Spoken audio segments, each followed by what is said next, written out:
It's time for the Douglas Coleman Show. Mr. Smooth and Savvy is joined by guests from all walks of life, from the entertainment industry to authors to political and social commentators, the famous and not so famous, the controversial and the light and fluffy. We have it all. Now, here's Douglas Coleman.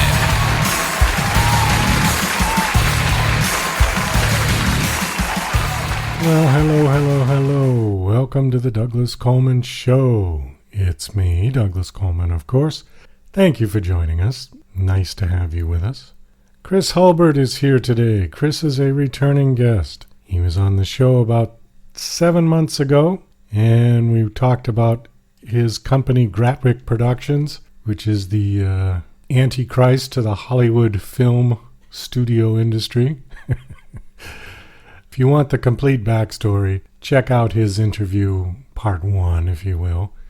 It's not labeled as part 1 or part 2, but if you go back about 7 months in the archives, you'll see Kris Hulbert in there. And then this is the continuation, because Gratwick is moving along. I got a nice clip, and he's at the point now where he's got his start engine campaign going and is advertising for that.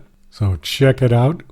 GratwickProductions.com, and for as little as $100 you can get in on the ground level of this very exciting company, which I am thrilled about, and I hope to see it to completion. And I think Kris at the helm, it should get done. He's a very ambitious guy, and I have a lot of respect for him, and I wish him all the luck in the world.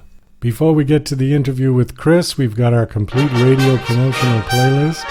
This week we're featuring a track called Vegas by George Hendrickson. For more information on George, please go to our website, douglascolemanshow.com, and click on the featured artist link, and there you will find information on George and other artists that we have featured in the past with our complete radio promotional package.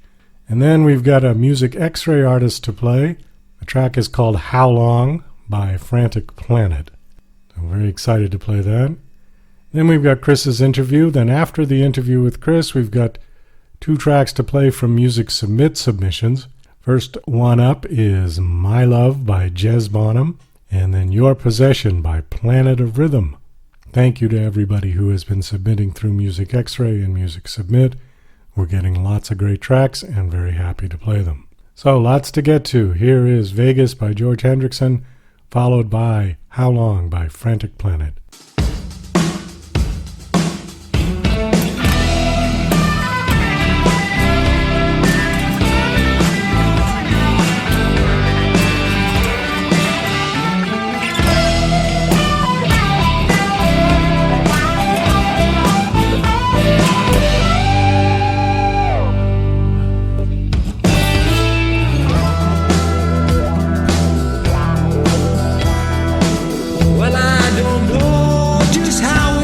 To be, all I can say is how it was for me.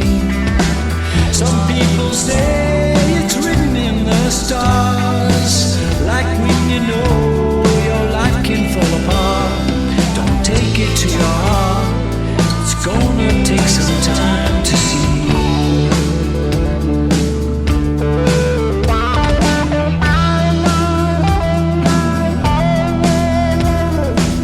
And I suppose that's how it's got to be. One day you're chained and finally find you're free. Some people say it's written in the stars, like when you know your life can fall apart. Don't take it to your heart, it's gonna take some time to see. There's light out in Vegas, there's much in Japan, there's thousands of faces and millions of hands. Now smile on the day when you think you're alone. You count all the faces and you count on your own.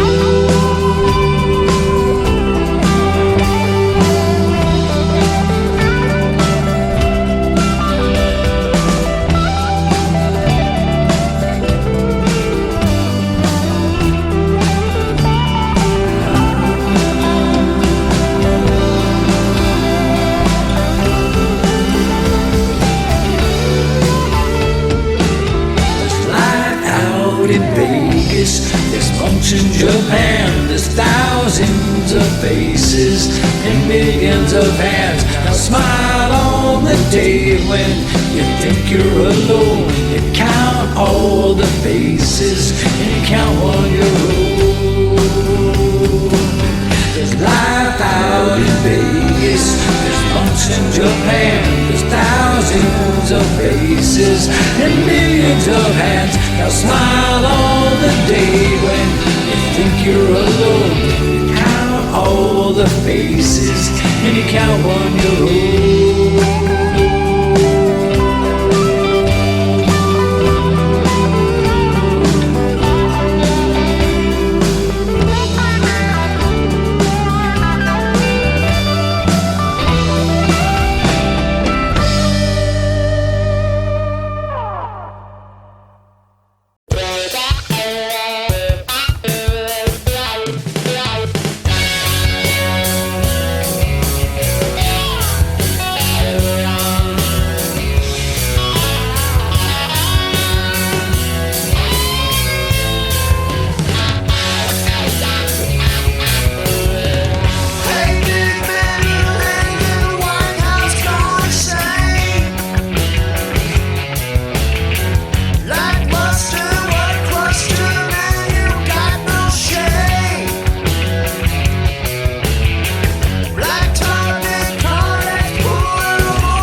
You're listening to Mr. Smooth and Savvy right here on the Douglas Coleman Show.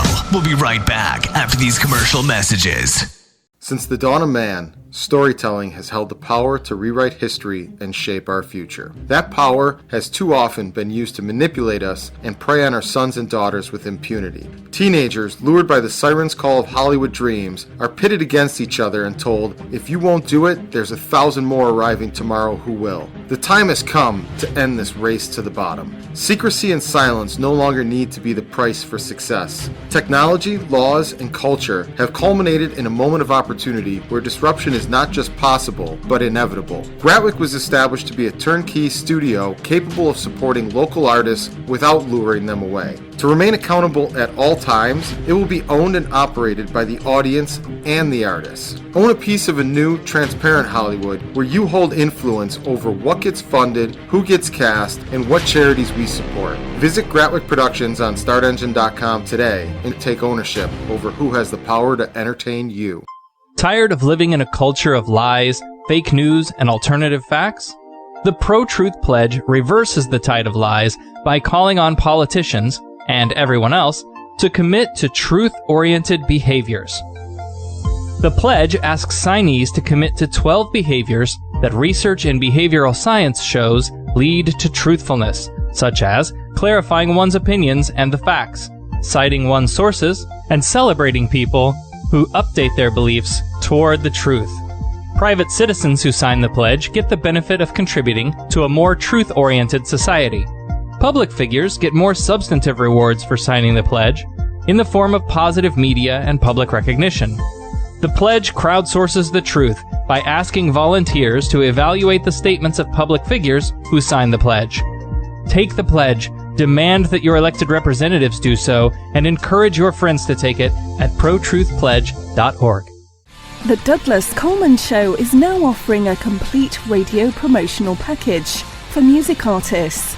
Your track will air 28 times a week for 1 month over all of our online and terrestrial platforms, as well as permanently archive on Spreaker, iTunes, and many other sites.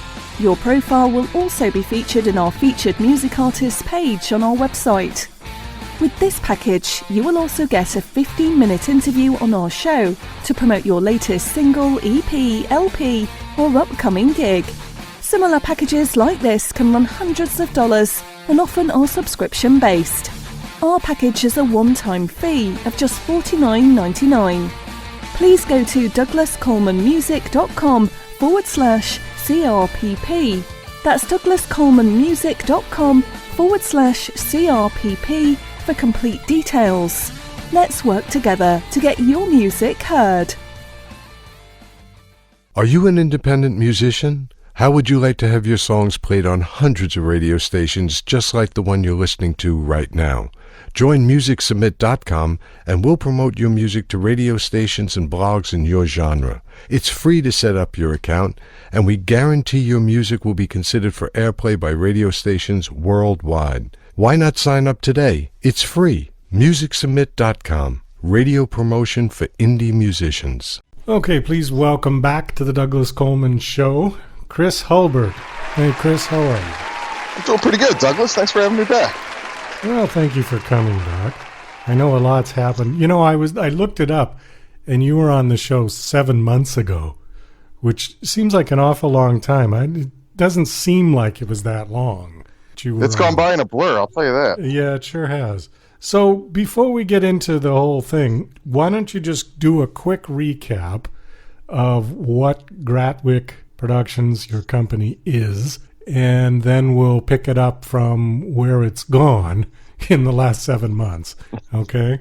Sure. About 10 years ago, I started out as a filmmaker, got a movie made, came out better than we expected it to, and kind of got a hard knocks lesson on Hollywood distribution, dealing with the mainstream entities. We were courted by companies like Lionsgate and Grindstone for our first film. And we really got put through the ringer for it and learned all the ins and outs of the perils and risks that come with traditional distribution. And at that time, I kind of realized where the where the industry was headed, in what direction, that eventually everyone was going to start moving to these personalized platforms like Disney Plus is doing. Everybody's got their own branded distribution platform now, and that's something that we kind of saw the tea leaves many years ago and have been working and building towards. So around 2016, we incorporated and officially formed Gratwick Productions to be an artist and audience-owned studio system that can provide the finance, marketing, and distribution to independent local artists, with the goal of providing them a transparent, ethical studio system that serves them rather than having the artist serve the studio system. And at the same time, it can be owned by the audience, and in exchange for investing in undiscovered local talent and rising talent, the audience would get full access to the creative process: live streamed auditions, live streamed production sets, live streamed creative meetings, all of it. And they'd be able to have influence over who gets cast, what projects get funded, and inevitably what charities each project supports on the back end. So we've been working for some time to build this entire infrastructure out and take it public, which we've finally done over the past couple of weeks here, which is why I'm so thankful for you to have me back on the show, because the audience can now officially invest in our plan and our corporation in this first stage. This is the earliest offering to date, and it's going to grow from here. Okay, let's touch on that for a second, because I did make the investment. I did the $100 investment. What happens now? Because I didn't get, what do I get? I didn't get anything other than just a confirmation email at this point. Yes, so you're actually not officially invested. It's more of a reservation on your investment until the round closes. So the minimum amount that we need to reach to close a round is $10,000, but this entire round we're trying to raise up to $100,000. So what these initial funds are going to be used for is, we're currently in the process of packaging a 200,000 square foot interactive entertainment complex in Western New York. 100,000 square feet of that's going to be a full-service production studio, equipment rental, sound stages, an observation deck where foot traffic can come through, hang out on the mezzanine level, watch productions happen in real time. On the other side, there's going to be about 30 to 50,000 square feet of augmented reality space, virtual reality, retail shops, and then the final 50,000 square feet is going to be an esports arena that we're speaking with esports arena that actually manages all of the esports arenas around the country to be the managing partner of this arena. So the first $10,000 we raise is going to go towards packaging the business plan for this physical studio space for the corporation to operate out of and grow from there. And this physical space is going to, again, be audience owned. By investing in Gratwick, they're going to own a piece of the facility and everything that we're pulling together with that. We've got developers, city officials, tax incentives, esports influencers, and all of this lined up for the facility. We just now need to put the business plan in place, run the financial projections, the cost analysis, the incentives, where all the pennies and dollars are coming and going from, and deliver that to the developers and the city officials to take it to the next step down the road. But it's so far it's been an open path, and everyone we've spoken to in the Western New York community is extremely excited about helping us get this facility off the ground and get it established in my hometown so we can grow out from there and start setting up similar franchises and digital media funds in regions throughout the country. Okay, so you said that I won't be actually invested until this round closes? Yeah, so what happens is when somebody reserves their investment, the money's not actually taken out of their account until the round closes. At the time the round closes, another email will be sent out to everyone that's reserved their investments to confirm at that point in time. Once all of the confirmed investments have been done, then the funds are taken out and moved into the company. So up until the round closes, it's more of a commitment and a reservation than it is an actual deposit or withdrawal from your account. Okay, when does this round close? It'll close as soon as we reach a minimum of $10,000 or 90 days. So right now the round, if it closes on its own for the time frame, it'll be around January 20th, I believe, is the 90-day marker. If we hit 10,000 before January 20th, then we're going to close the round early, take the $10,000, start getting the business plan going and all of that stuff for the real estate component of it, and then continue to run the campaign to raise additional funds for the corporation. The goal right now is to raise anywhere from $1 million up to the cap of $50 million from public and community funds to invest into the real estate deal and the digital media funds. But the funding is going to come in several rounds. So the first round, which is this one, is the initial offering. The share prices are going to be their lowest point. You're getting in at the ground level, and you have the highest ROI potential.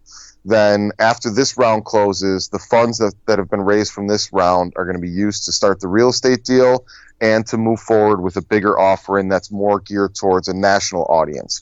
Right now, it's targeted more at family and friends, Western New York, people that we've got direct relationships with. This entire campaign is all happening a word of mouth marketing campaign at this point in time, because we've put all of our personal investments into getting the company to this point, going through the SEC process and clearing all of this. So the first offering needs to raise marketing and advertising funds to promote a bigger offering at a wider national audience. So we're looking at least 3 stages of funds raised through this. The initial $100,000 coming from family and friends, personal connections, word of mouth growth.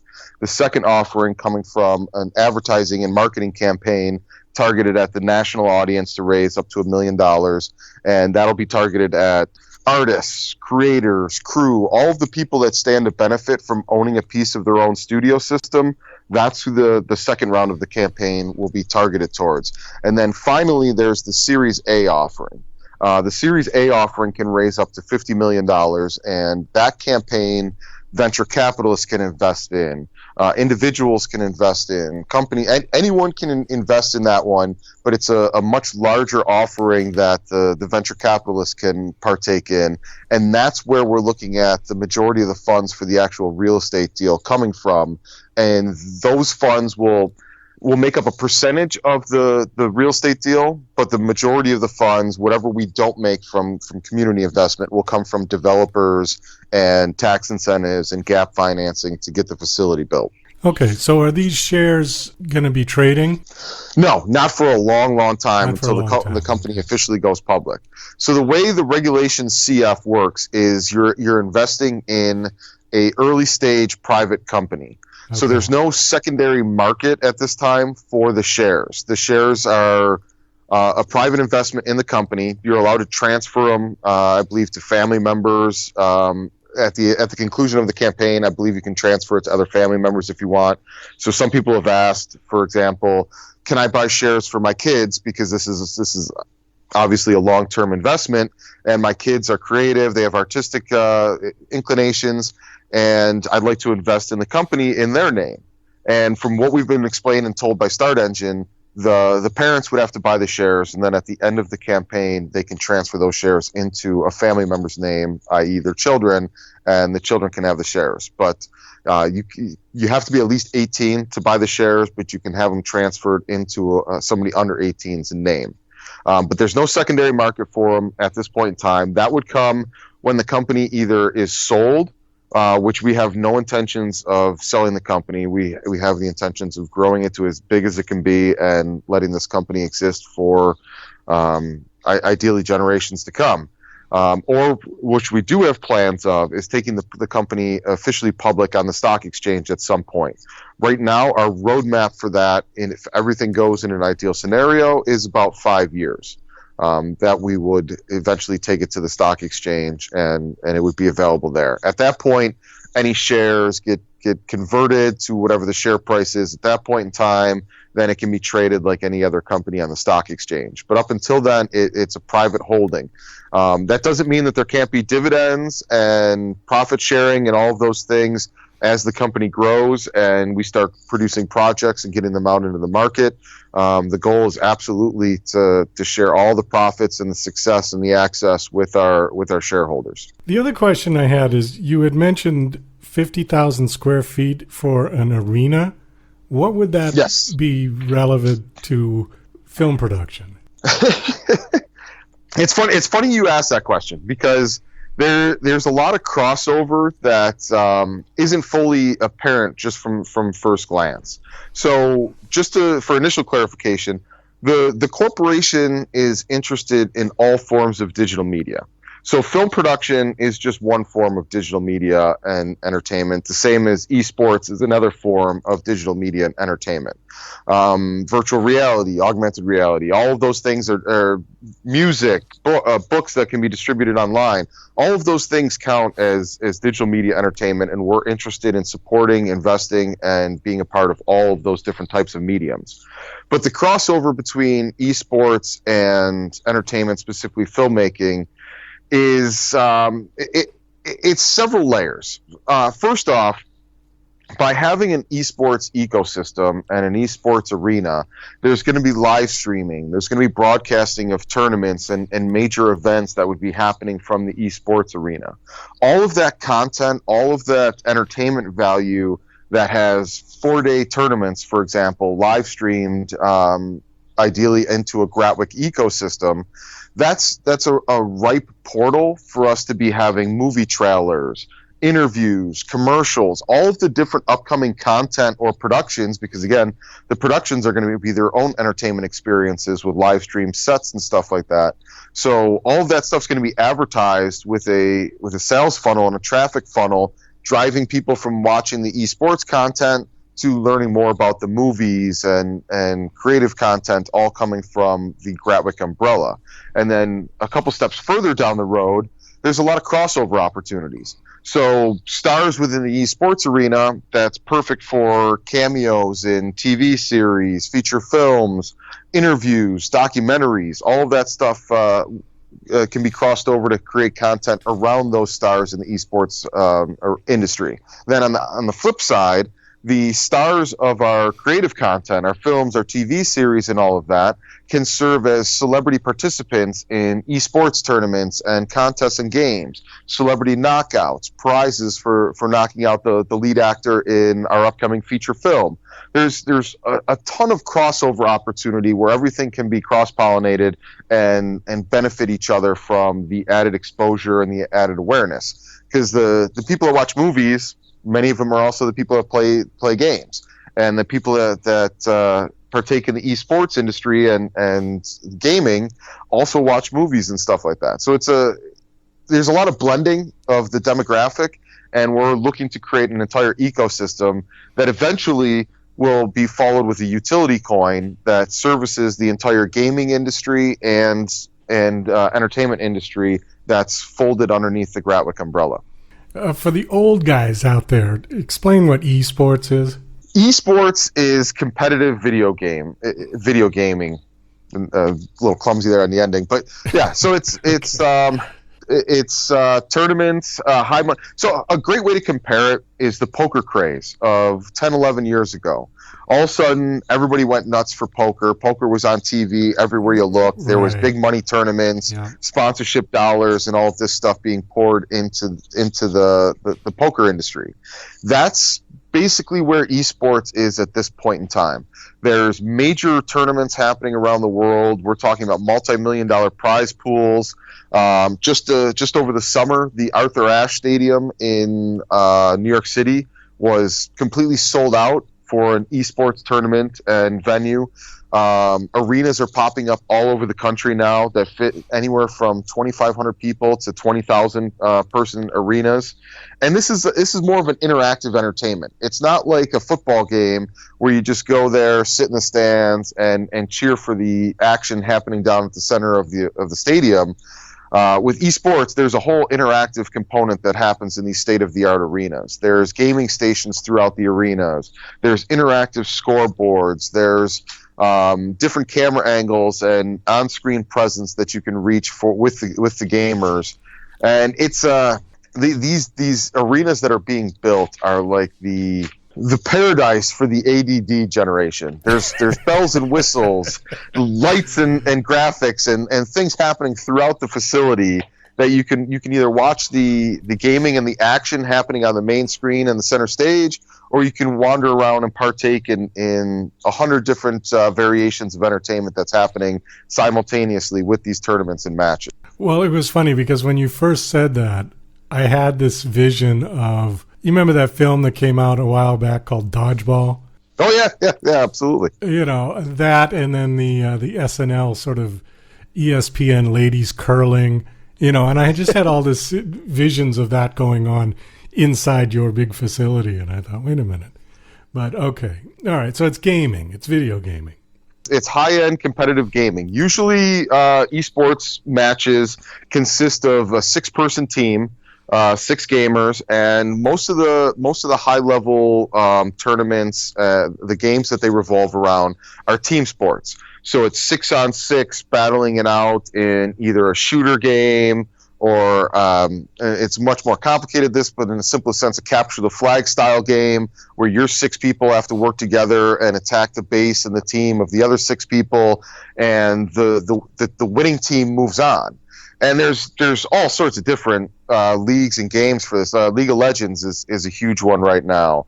The Call of Duty franchises, even the actual sports games like Madden has a large tournaments and high money prize pools and stuff going on with all of this now.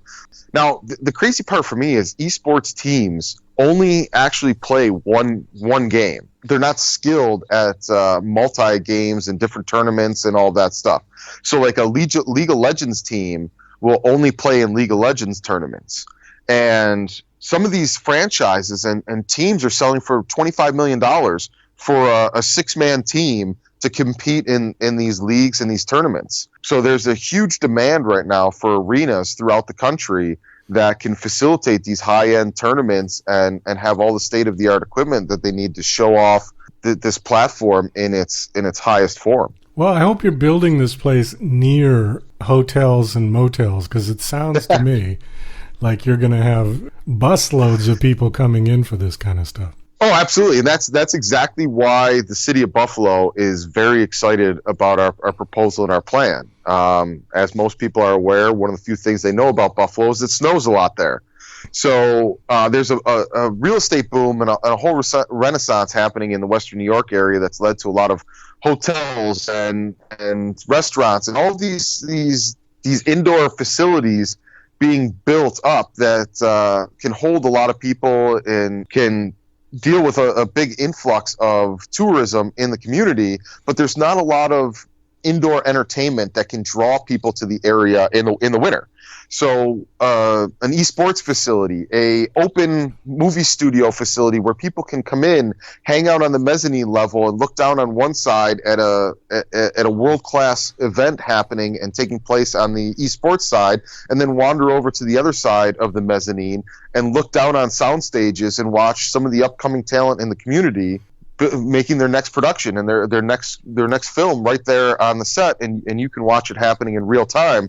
So it's a whole interactive experience. And then we're also talking with a nonprofit organization called the Buffalo Experience, who envisions an interactive Hall of Fame for sports, broadcasting, and music in Western New York. We're also talking to them about them existing in the facility as well, where we can include some of our augmented reality and virtual reality technology. We can bridge it with what they're doing and what their Hall of Fame is to be, to create an entire complex that really Buffalo can spend the entire day in, and they can count on it many times over the course of the year, bringing a large amount of people to the community, whether it's a world-class esports tournament or it's just gamers from Toronto, Cleveland, New York City.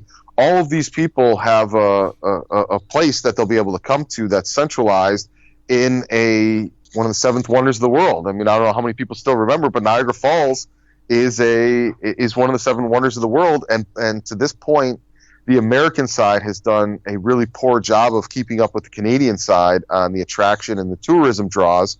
But the old guard is changing, and they're looking for a lot of new forms of entertainment, some new attractions, to build up the tourism draw on the American side of the falls. And we're actually in a position now where we're kind of, I don't want to say leveraging, but we're kind of talking to both Niagara Falls and Buffalo to see who's really going to step up to the plate first to help bring this facility to fruition, because those two sister cities are right down the road from each other. And Niagara Falls needs it just as much as Buffalo does. So how is the campaign going? Give us an update at this point. Where are you at right now? The campaign's going real well. I'm not legally allowed to speak on the numbers and what the actual share price is and what we've raised so far. That has to be all done on the campaign page. So if anyone wants to see that, they can go to startengine.com/Gratwick Productions. There's a hyphen between Gratwick and Productions. Or if you just go to gratwickproductions.com, it'll take you right to the Start Engine page as well. But we're off to a good start. This early campaign stage, because we don't have a lot of advertising and marketing dollars, we're not exclusively focused on the $100 investor, the micro investor. We're more targeting behind the scenes some more potential executives, some more potential people that can fill roles within the company, and they can put a little bit of sweat into the company as well, a little skin in the game themselves. So from an internal perspective, we're looking at adding another 5 to 7 leadership personnel people that bring their own personal investment into the company to help raise the funds in this initial stage. And then the next campaign, when we've got a marketing budget, we've got advertising dollars, we've got Facebook ads all behind it, that's when we're going to be more focused and geared towards the micro investors at the $100 level. And each round and each stage, the share prices are going to go up with the amount of the company that we're making available to the public. So the people that are getting in at this ground floor early that maybe heard about it through a friend of a friend rather than saw a Facebook ad, those people are getting the best share price and the best opportunity to buy in. But our reach is severely limited until we've brought in some additional leadership personnel that can invest in a marketing and advertising campaign to take it a step further with the next offering. Well, and just as a comparison for people that don't understand stock markets and businesses, imagine how much Jeff Bezos' shares of Amazon are worth, because he was the first guy to get them. Yep. And his shares are worth an incomprehensible amount of money. So I totally understand the idea of getting in on the ground floor. And I think people that are listening, if you want to just take $100 and forget about it for a while and put it in now, and then get the newsletters, right? You'll send out newsletters. Every week we're doing an update where we do kind of a deep dive on a new component of the plan and the model, so people can get some more detailed information on each component of it. The whole concept sounds really exciting. I was very thrilled when you told me about it when you were on the show 7 months ago. You know, we went into more detail. For people that want the whole backstory, go back to in the archives and listen to the first interview. I was really intrigued by it then, and now that the thing is moving in the steps, I saw there's a chart on your website that shows, okay, this is going to be the next step. This is like a timeline, right? So everybody should go and take a look at the timeline and see what's going to go on. You actually had a picture of the building. We've got an architect that did some basic architecture renderings. I mean, it's a generic rendering of what it could look like and what it would look like. It's not down to square footage or inches or anything like that, but it's a visual representation of what the building is going to look like and where we're trying to go. You touched on something a moment ago that I want to circle back on when you brought up Jeff Bezos and his early Amazon investments and the share price and all of that. One of the exciting things about this that still most people aren't aware of that it even exists because it's so recent and the law changes weren't overly promoted beyond kind of the entrepreneur community is that the investment in early stage startups has been democratized. Previously, up until 2016, the only people that could invest in early stage startups, like what Gratwick is, what Amazon was way back then, what Facebook was before it went public, was what's called accredited investors. An accredited investor is somebody that makes at least $250,000 a year, and they have the freedom to spend and invest their money however they so choose. However, prior to 2016, if you or I'm assuming, Douglas, that you make less than $250,000 a year, if that assumption's incorrect, I apologize. But the average person that makes less than $250,000 a year, the government deemed us not smart enough to be able to manage our own finances and invest our own money in a way that wouldn't result in us going broke and homeless in the streets. So they prohibited us from having the ability to invest in early stage startups. So prior to 2016, if I was trying to build a company like this, which I was, my hands were tied on who I could talk to about it. I couldn't publicly tell you that I was doing this. I couldn't publicly come on your show and talk about that I was doing this. I couldn't go to some guy that I knew that made $100,000 a year and ask him if he could invest a few $1,000s in the company so we could get it up and running. That would be illegal. That would be an illegal public offering that was prohibited up until this law change. And now with this law change, as long as you file with the SEC, you're a properly structured corporation or LLC, you could go ahead and you can do an offering that's regulated through these third-party companies. And the third-party companies like Start Engine, WeFunder, Republic, these companies are regulated by the SEC. They're allowed to host these public offerings, and they manage the shareholders' investment and make sure the company stays compliant and handles all of their legal obligations and responsibilities on behalf of the shareholders. So that's what we were really excited about, and that's what we spent 5 years building and preparing, because the law change was announced and people knew it was happening in 2011, but the infrastructure and the full rollout of it so that it could be applied didn't fully take effect until 2016. So we spent years just laying the groundwork and preparing for this opportunity to come about, so we could do this type of offering and do it in a way where the community owns the company. Because previously I didn't want to do these crowdfund campaigns where you ask for donations and there's no accountability baked into it. Like you give me $20, I give you a t-shirt, maybe I use the money the right way, maybe I don't, but you have no accountability if I just take that money and run, other than publicly shaming me, which to me isn't enough accountability baked into asking strangers for money. So it was really important to us to do this in a way where people could actually invest, have accountability, have a regulatory body that governed their investment, and they knew that this was a legitimate entity that was legitimately trying to do what we're saying that we're going to do. Is that a guarantee that it's going to succeed and happen? Absolutely not. But there are guardrails in place to make sure that we remain compliant and that your investment is in fact an investment and not a donation into a black hole with no accountability on how it's spent. Well, I'm glad you brought that up, because there have been an enormous amount of GoFundMes, Patreons, all of these things, crowdfund, all these types of companies that have popped up in the last couple of years. Probably with that law change didn't help, in sort of stirring the pot of getting all of these people to come on board. But you see the most ridiculous ones, and the ones that I've actually started unfriending these people on Facebook because they're getting so ridiculous. I had one the other day who said, please donate to my GoFundMe for my alcohol rehab treatment. There was another one that was, it's my birthday today. Please send $10. And, it's just online panhandling as far as I'm concerned. You nailed it. It's digitally shaking the can. That's all it is. And so I want to make sure that people are clear that this is not what you're doing. This is a completely different animal.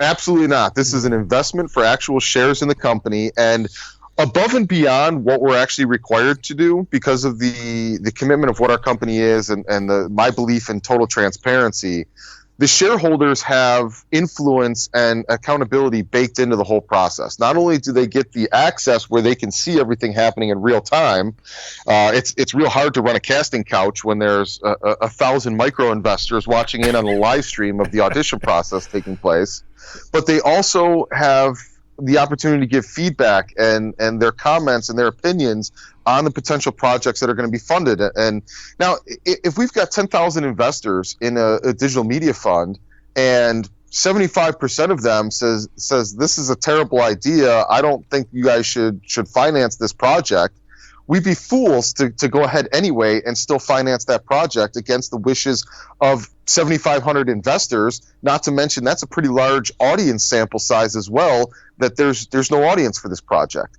So it bakes accountability into the whole process. What I want to touch on real quick that's been eye-opening, and you might find this interesting, Douglas, is as we've gone down this road and as we've launched this campaign, we have to get the word out there. So we've been reaching out to different influencers and people that have large audiences and have been built these audiences on claiming to be anti-establishment, claiming to be anti-Hollywood, claiming to fight for the greater good, and all of these things that make for great public images and marketing slogans. But you start talking to these people behind the scenes. Hey, we believe the same things you guys do. We're trying to bring accountability to Hollywood, just like you say you stand for.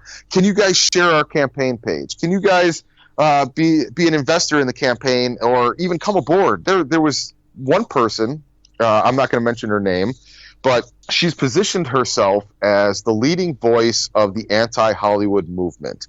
And she's constantly pushing her patron. She's constantly pushing her version of a studio that she's building similar to ours, which we've shared all of our intellectual blueprints and models. Because, again, we believe in transparency. Yes, we're trying to build this model, but we've shared this model. We've gone ahead and shared the entire blueprint for the model as recently as yesterday on YouTube and our Facebook pages and all of that. So anyone else can go ahead and build a similar infrastructure for their own brand of entertainment. I believe that personal distribution platforms are the way of the future. So we're not threatened by other people that want to copy and replicate our model and use it for their own brand of entertainment. Our version of this model just so happens to include a commitment to helping local artists and reinvesting in up-and-coming rising talent, because that's what I wanted when I was trying to find funding and get a project made. But this person claims to be the voice of the anti-Hollywood movement, and they've done a hell of a job, because they're attractive and have a very powerful voice and know how to phrase things online, of generating a ton of awareness and attention on them. This is the type of person that if they pointed a finger at our campaign, they could make it successful overnight. For 3 months, we talked back and forth with this person about what we're doing, about what we're launching, about what the campaign is. Oh, it's great. This is exactly what the public needs. This is what can change the way things are being done in Hollywood. I want to fully support this campaign. All of these different things. We even offered this person a board member seat with the company to come on board and be an advisor. But at each turn, the only thing that they cared about, the only thing they wanted to talk about was their vanity project, their next film that they want to get made. Well, how soon until you guys can give me $10 million to make my movie? Well, it's going to be a couple-year process. We have to build the entire infrastructure. We have to build all of these different things to be in a position to start funding $10 million movies. It's going to be an escalation process that's going to be a path to get to. Well, I don't really feel comfortable embracing you guys and sharing and retweeting what you guys are doing unless you guys can fund my movie sooner than that. And it's like, what's important to you? Getting your next movie funded, or changing and transforming Hollywood, which is what you're selling your entire audience on? And then it becomes obvious that patron subscriptions and GoFundMe campaigns for their own personal little vanity projects are really where their true motivation is. So you get these people that publicly pronounce themselves as fighting for the greater good, but then behind the scenes in one-on-one conversations, they conduct themselves the exact same way the Hollywood establishment does. And you realize it's all just a facade. Nobody is who they say they are, and it's very disheartening. Which brings us to exactly why I am so committed to transparency. Because when that happens with other people, we want the audience and our investors to be able to see what these people are pulling and doing, and see them for who they truly are. And at the same token, when they see us and what we're trying to build and how much work and sweat we're putting into it, and wonder why we're not getting huge endorsements from big name people, I want them to know exactly why that is. Because we're staying true to the vision. We're staying true to the ethics of what we're building here. And we're not going to start trading unethical favors behind the scenes to build an ethical studio and be compromised right from the get-go on what we're trying to do. It's a strange place, the DMs versus the public the tweets. Well, you're running a film production and distribution company, not running for president. And it sounds like that the person that you were dealing with is a true politician in the peacock color sense. where, the feathers turn all different colors depending on what mood they're in that day. I believe there's a subculture of the internet that would call these people patriots. That's a nice twist on that word.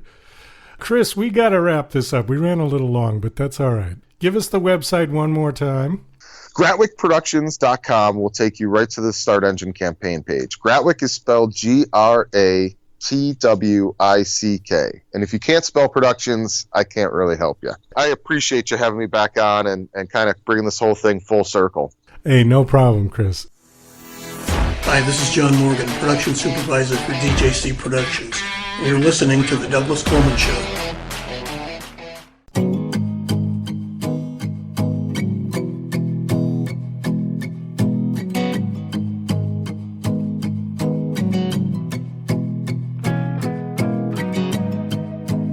I could sleep, I could dream, if I could dream, you would be mine, you would be mine. Be mine, mine, mine, mine. My love, my love, my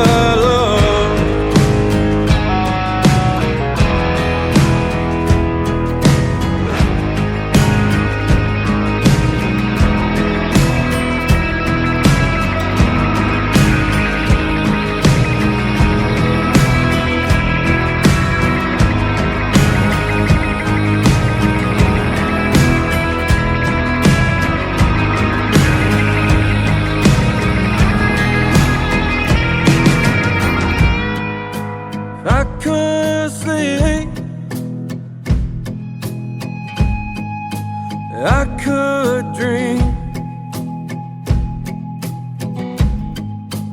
I could dream,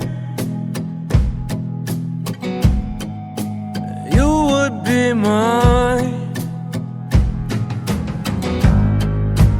you would be mine, you would be mine, locked in a cage.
Away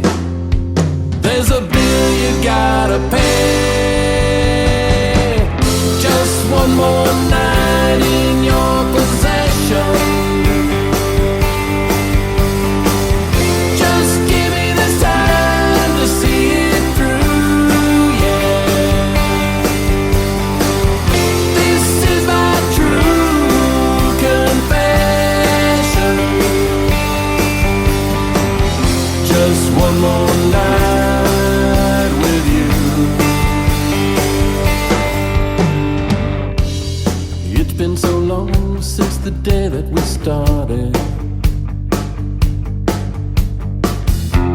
You were the friend that I always listened to. Then came a time when you looked at me with a different light and a different heat, and I knew you felt it too. And from there was only you. Just one more night in your possession. Just give me the time to see it through, yeah. This is my true confession. Just one more night with you.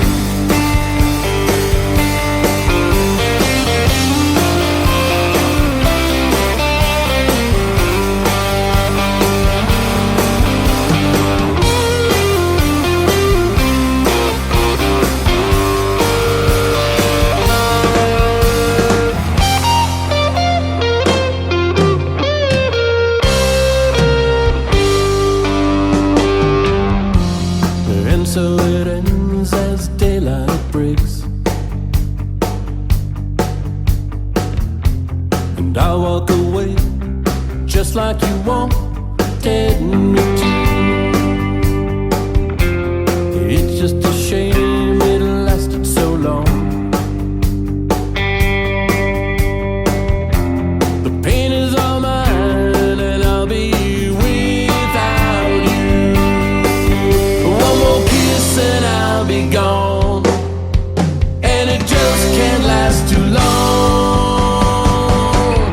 Just one more night in your possession. Just give me this time to see it through, yeah. This is my true confession. Just one more night with you. Just one more night. Just one more night. This is my true confession. Just one more night. Just one more night. Just one more night with you.